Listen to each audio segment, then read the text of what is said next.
Mereka mampu melihat dengan jelas di bawah permukaan laut hingga kedalaman 20 kaki, tanpa kacamata renang, tanpa masker, tanpa alat bantu apapun. Mereka memiliki jantung paling sehat yang pernah tercatat di muka bumi. Mereka mampu menahan penurunan fungsi otak yang perlahan merampas ingatan dan kejernihan pikiran dari hampir semua manusia lain. Dan sebagian dari mereka bahkan dapat berkomunikasi serta bekerja sama dengan hewan liar. Dalam hubungan yang telah dicatat oleh para ilmuwan, namun hingga kini belum sepenuhnya bisa dijelaskan. Suku Moken adalah pengembara laut tertua di Kepulauan Andaman. Selama generasi yang tak terhitung jumlahnya, mereka hidup berpindah di antara langit dan samudra, di atas perahu buatan tangan yang mereka sebut kabang. Setiap kabang dipahat dari satu batang pohon utuh, menjadi rumah, dapur, sekaligus tempat lahir kehidupan keluarga. Orang Moken hanya membawa apa yang bisa terapung. Seluruh dunia benda yang mereka miliki dibatasi oleh satu hukum sederhana. Apapun yang diizinkan laut untuk tetap bersama mereka. Namun bagian paling menakjubkan dimulai di bawah air. Anak-anak Moken dapat melihat dengan jernih di kedalaman, pada jarak yang bagi anak-anak lain hanya tampak seperti bayangan kabur. Bayangkan saat Anda membuka mata di dalam air, lalu seluruh dunia berubah menjadi samar dan pecah. Bagi anak-anak ini, dasar laut justru terlihat cukup jelas untuk mengambil kerang kecil dan teripang dengan presisi. Lalu bagaimana itu mungkin terjadi? Para ilmuwan menemukan bahwa anak-anak Moken mampu mengecilkan pupil mata mereka lebih dari 22% lebih rapat dibandingkan anak-anak Eropa. Pada saat yang sama, mereka juga mengubah kelengkungan lensa di dalam mata. Dua mekanisme berbeda bekerja bersamaan terjadi di dalam mata seorang anak. Tetapi kejutan terbesarnya adalah ini. Kemampuan itu bukan bawaan genetik. Orang Moken tidak lahir dengan mata yang berbeda. Mereka melatih penglihatan mereka sejak kecil, karena laut adalah tempat mereka tumbuh. Untuk membuktikannya, para peneliti melatih anak-anak Eropa melihat di bawah air selama beberapa bulan. Hasilnya mengejutkan. Anak-anak itu akhirnya mencapai tingkat kemampuan yang sama seperti anak-anak Moken. Sesuatu yang tampak mustahil ternyata adalah keterampilan yang bisa dibentuk. Namun laut tidak hanya mengajari Moken cara melihat. Laut juga mengajari mereka cara bertahan hidup. Pada Desember 2004, ketika tsunami Samudra Hindia menewaskan 228.000 orang di sepanjang pesisir kawasan itu, komunitas Moken di Pulau Surin hampir seluruhnya selamat. Mereka tidak menerima peringatan satelit. Tidak ada peringatan pemerintah yang tiba tepat waktu. Mereka selamat karena sebuah kisah. Dalam tradisi lisan mereka, ada legenda tentang Labuun, yang berarti gelombang yang memangsa manusia. Legenda itu menjelaskan tanda-tandanya. Laut akan tiba-tiba surut jauh, dan suara jangkrik akan menghilang. Pagi itu kedua tanda tersebut terjadi. Para tetua mengenalinya sebagai peringatan kuno, lalu membawa seluruh komunitas menuju tempat tinggi sebelum gelombang pertama datang. Pengetahuan yang diwariskan dari mulut ke mulut selama banyak generasi berhasil mengalahkan semua sistem peringatan modern di dunia.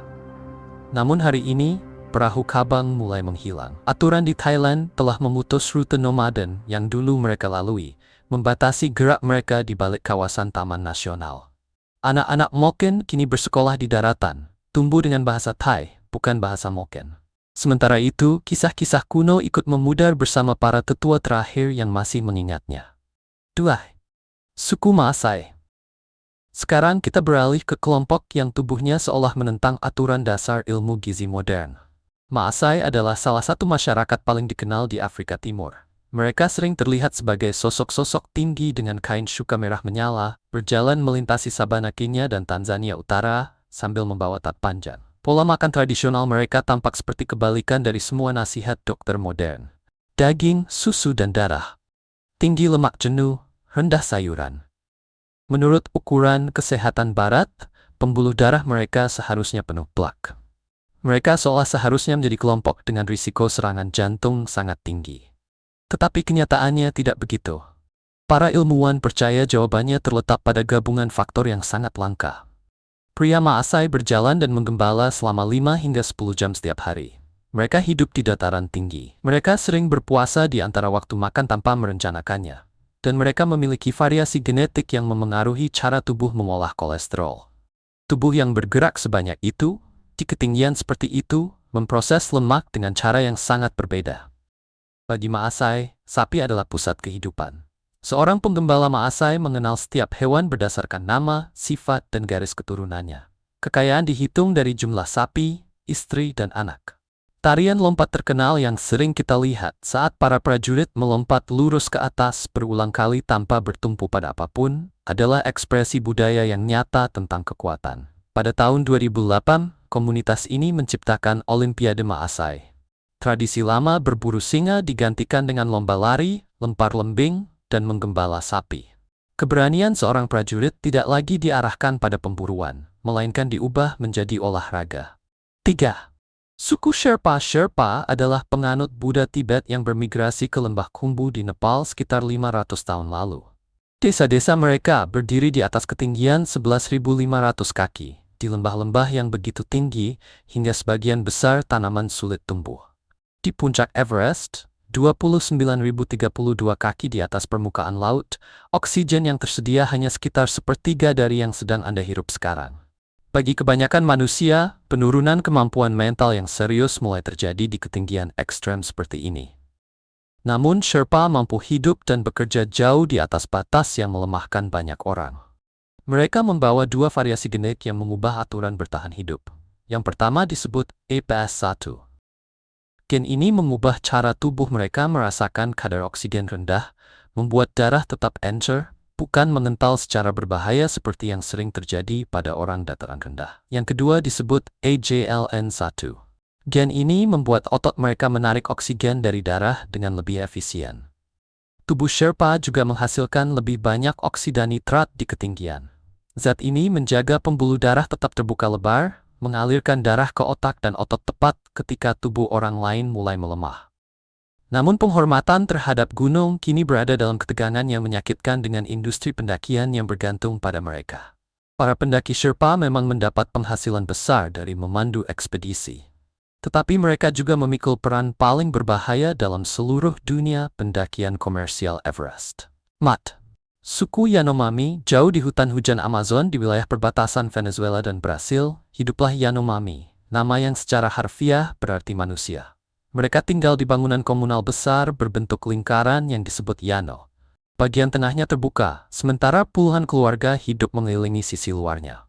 Hal luar biasa dari kehidupan mereka adalah tidak adanya kepala suku. Tidak ada satu orang pun yang memegang kekuasaan atas orang lain. Setiap keputusan dicapai melalui kesepakatan bersama, lewat perdebatan yang terus berlangsung sampai semua pihak menemukan titik temu. Ketiadaan hierarki ini bukan kebetulan. Itu adalah prinsip yang tertanam dalam cara mereka memandang hidup.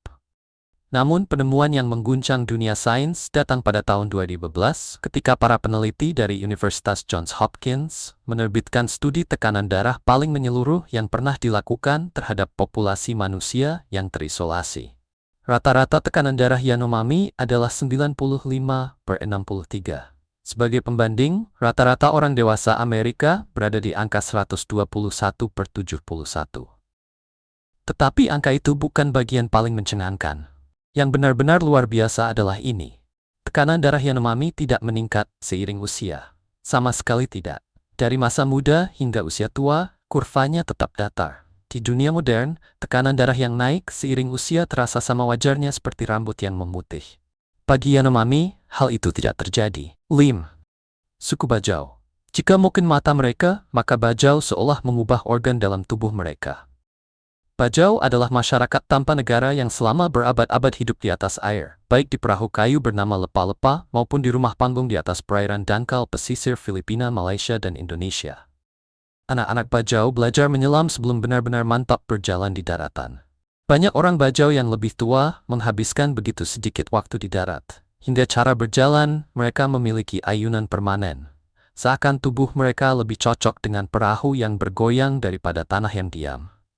Saat dipaksa hidup di daratan, mereka bahkan dapat mengalami kondisi nyata yang terdokumentasi, yaitu mabuk darat. Pada tahun 2016, para peneliti dari Universitas Copenhagen menerbitkan studi di jurnal Cell, dan hasilnya membuat mereka tercengang. Limpa orang Bajau rata-rata 50% lebih besar dibandingkan tetangga mereka yang tidak menyelam.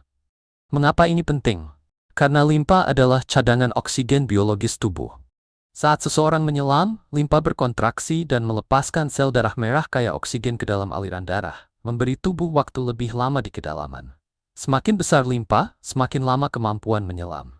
Variasi genetik bernama PDA10A yang ditemukan pada bajau namun tidak ada pada tetangga mereka, meningkatkan hormon tiroid, dan dalam rentang banyak generasi membuat limpa mereka tumbuh lebih besar. Inilah evolusi yang bisa diukur, berlangsung pada manusia yang masih hidup. Bajau menghabiskan 10.000 tahun untuk menjadi penyelam bebas terbat dalam sejarah manusia. Namun sebagai gantinya, armada penangkapan ikan industri modern telah merusak terumbu karang yang menjadi sumber hidup mereka. Pemerintah juga mendorong mereka menetap di darat, mengganti perahu mereka dengan kartu identitas dan alamat surat. 6. Suku Raramuri. Kelompok berikutnya menyebut diri mereka Raramuri, sebuah nama yang kurang lebih berarti kaki ringan. Setelah mengetahui apa yang mampu mereka lakukan, nama itu terasa sangat tepat. Mereka tinggal di Ngarai Tembaga, Meksiko. Dan kemampuan mereka adalah daya tahan yang begitu ekstrem hingga hampir terdengar tidak nyata. Pelari Raramuri secara rutin menempuh jarak 37 hingga 186 mil dalam permainan tradisional bernama Rarajipari. Dalam permainan itu, mereka menendang bola kayu kecil melintasi medan ngarai yang keras, berlari sepanjang malam, kadang selama 2 hari penuh tanpa istirahat. Para ahli jantung yang meneliti pelari-pelari ini tidak menemukan tekanan kardiovaskular seperti yang seharusnya muncul dari aktivitas sebesar itu. Jadi, bagaimana caranya? Sebagian jawabannya ada di kaki mereka. Raramuri berlari dengan huaraches, sandal sederhana dari kulit dan potongan karet ban, dengan hampir tidak ada lapisan di antara telapak kaki dan batu. Alas kaki minimalis ini mengaktifkan otot-otot kecil di dalam kaki, yang biasanya tidak bekerja karena terlindungi sepatu modern. Hasilnya adalah langkah yang lebih ringan dan efisien, sesuatu yang banyak pelari barat berusaha tiru selama bertahun-tahun. Namun hal yang benar-benar membedakan mereka adalah makna berlari itu sendiri. Bagi Raramuri, berlari bukan olahraga, bukan latihan kebugaran. Itu adalah ritual, kebersamaan, dan kegembiraan. Tidak ada yang berlari demi memecahkan rekor pribadi. Mereka berlari untuk desa mereka. Bahan bakar mereka pun sesederhana sandal mereka. Pinol, yaitu jagung sangrai yang digiling lalu dicampur air, dan iskiate, air yang dicampur biji chia serta perasan jeruk nipis. Makanan sederhana, alles ingwerste. Your nose at our strand hub story to dan top the grand prix summer pun. Suku Kalenjin. Jika Raramuri berlari untuk desa mereka, kelompok berikut ini berlari untuk buku rekor dunia. Kalenjin hanya mencakup sekitar 3% populasi Kenya. Namun mereka diperkirakan memegang 75% rekor dunia putra dalam lari jarak jauh. Pikirkan itu sejenak. Satu kelompok kecil dari satu sudut sebuah negara mendominasi panggung elit ketahanan seluruh dunia. Di kota dataran tinggi kecil bernama Aiten yang dihuni sekitar 4.000 orang, pada ketinggian 7.900 kaki di atas permukaan laut, terdapat lebih banyak pelari jarak jauh kelas dunia per mil persegi dibandingkan tempat lain manapun di bumi. Selama puluhan tahun, para ilmuwan mengajukan satu pertanyaan. Mengapa? Jawaban yang muncul adalah gabungan banyak faktor. Pelari Kalenjin cenderung memiliki tungkai bawah dan pergelangan kaki yang sangat ramping. Dalam fisika lari, bentuk tubuh seperti itu sangat mengurangi energi yang dibutuhkan untuk mengayunkan kaki pada setiap langkah, menghemat tenaga besar sepanjang jarak maraton. Ketinggian wilayah mereka memberi tubuh dorongan latihan alami. Para peneliti juga menemukan kandidat gen yang terkait dengan fungsi paru-paru dan metabolisme lemak, yang lebih sering muncul pada populasi Kalenjin. Namun ada satu hal yang membuat misterinya tetap hidup. Ketika ilmuwan membandingkan pelari elit Kalenjin dengan pelari elit Eropa yang memiliki waktu finish sama, efisiensi lari mereka pada dasarnya serupa. Genetik membangun fondasi, tetapi tidak menyelesaikan perlombaan. Lalu apa yang melengkapinya? Sebagian jawabannya sangat sederhana. Anak laki-laki di Aiten tumbuh dengan berlari ke sekolah bukan karena dipaksa, melainkan karena berlari adalah cara biasa untuk melintasi perbukitan. Jaraknya tidak pendek. Saat mereka menjadi remaja, lari sudah menyatu dengan kehidupan harian selama bertahun-tahun sebelum disebut latihan. Dan ketika seseorang dari Aiten lolos ke Olimpiade, seluruh komunitas merayakannya. Itu membawa kebanggaan, penghasilan, dan pengakuan bagi para tetua yang pernah melihat atlet itu mengambil langkah pertamanya di jalan tanah, di antara rumah-rumah. 8. Suku Quechua dan Aymara. Sekarang mari kembali ke dataran tinggi, ke salah satu perbandingan paling menarik dalam biologi manusia. Ingat bagaimana tubuh Sherpa menjaga darah tetap encer untuk bertahan di udara tipis?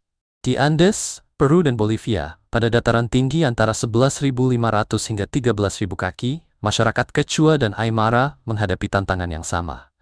Bagaimana bertahan hidup saat oksigen begitu sedikit? Namun, yang luar biasa adalah mereka memecahkan masalah itu dengan cara yang benar-benar berlawanan. Sherpa berevolusi untuk mempertahankan darah yang lebih encer dan mengatur respons oksigen melalui gen IPS1. Sementara itu, masyarakat Andes bergerak ke arah berbeda. Mereka mengembangkan konsentrasi hemoglobin yang lebih tinggi, artinya lebih banyak sel darah merah pembawa oksigen di setiap tetes darah.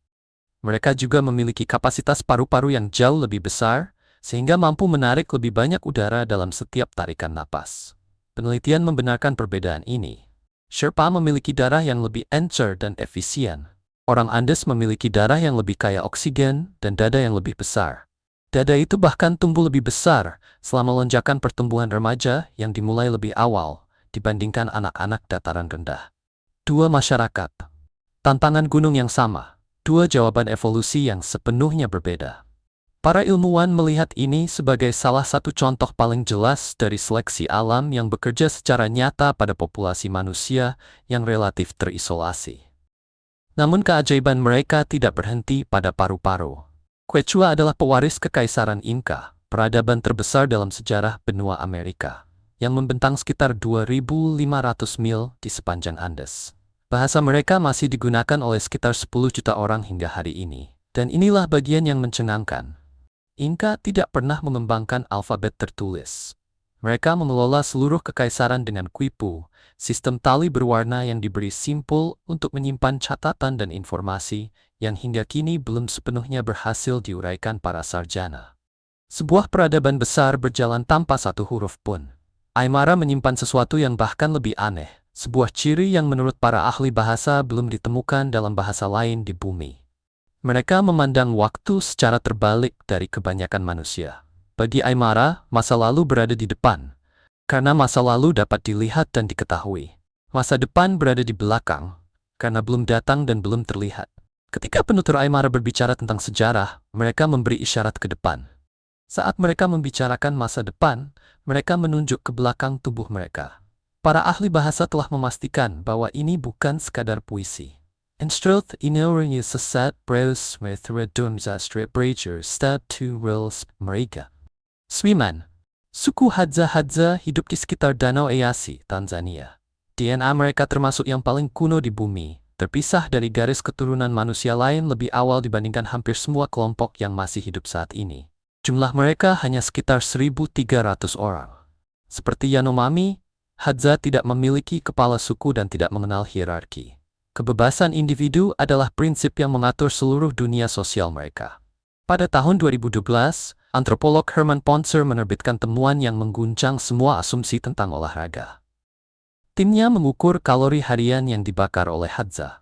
Mereka memperkirakan bahwa orang-orang yang berjalan, menggali, memanjat, dan berburu sepanjang hari pasti membakar jauh lebih banyak kalori daripada pekerja kantor di dunia barat. Namun hasilnya berbeda. Hadza membakar sekitar 2.000 hingga 2.400 kalori per hari. Pada dasarnya sama dengan seorang pekerja kantoran. Tubuh secara diam-diam menyesuaikan diri, menghemat energi di bagian lain ketika kita bergerak lebih banyak. Tetapi yang dimiliki Hadza dan hampir tidak dimiliki dunia modern sangat mencengangkan. Tingkat obesitas mereka di bawah 2%. Penyakit jantung hampir tidak ada. Mikrobioma usus mereka sangat beragam dan berubah mengikuti musim. Benar-benar berbeda antara musim kering dan musim hujan. Lalu ada madu. Bagi Hadza, madu adalah makanan paling berharga. Untuk mendapatkannya, mereka menjalin salah satu kerjasama paling luar biasa di alam. Seekor burung liar bernama Honeyguide secara aktif menuntun Hadza menuju sarang lebah. Burung itu memanggil, mengepakkan sayap ke arah tertentu, menunggu, lalu memanggil lagi, membimbing manusia menuju sarang yang tidak akan bisa mereka temukan sendiri. Hadza membuka sarang, mengambil madu, lalu meninggalkan lilin dan larva untuk burung tersebut. Ini bukan legenda. Ini adalah hubungan dua arah yang disengaja, terdokumentasi secara ilmiah antara satu spesies burung dan satu spesies manusia yang berkembang bersama selama ribuan tahun. Suku Tsimane. Tsimane adalah pemburu, peramu, dan petani yang hidup di sepanjang Sungai Maniki, di dataran rendah Amazon, Bolivia. Jumlah mereka sekitar 16.000 orang, tersebar di desa-desa kecil di tepi sungai. Mereka berjalan rata-rata 17.000 langkah setiap hari, bukan sebagai olahraga, melainkan sebagai bagian dari hidup. Mereka makan dari apa yang mereka tanam, buru, dan tangkap. Makanan mereka tinggi serat, berprotein sedang, rendah lemak jenuh, dan tanpa makanan ultra olahan. Yang penting, Tsimane tidak mengenal pensiun.